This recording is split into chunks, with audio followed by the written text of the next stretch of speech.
بشكل مجلس صالح العيسي رئيس الاتحاد اليمني لكرة القدم، منتخبنا يخوض لقاء هام ومفصلي أمام المنتخب اللبناني. ما هي تحضيراتكم أنتم كاتحاد لهذه المباراة، وما هي رسالتك لأبنائك اللاعبين؟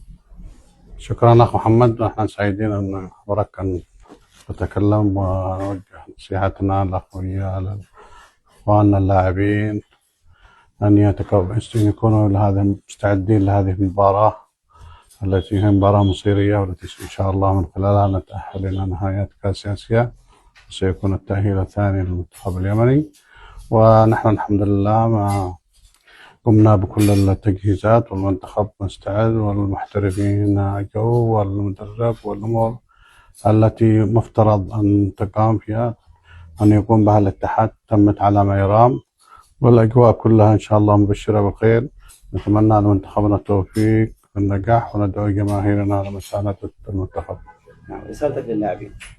رسالتنا للاعبين أن هذه مباراة مصيرية لهم، وأنهم هم أصحاب القرار فيها بعد توفيق الله، وأن يضعوا في أن وراهم أكثر من 40 مليون منتظر لهذه النتيجة ولهذا التأهل، وأن يكونوا عند قدر المسؤولية الملتقى عليهم، وأن يعطوا المباراة كل ما عندهم من إمكانيات.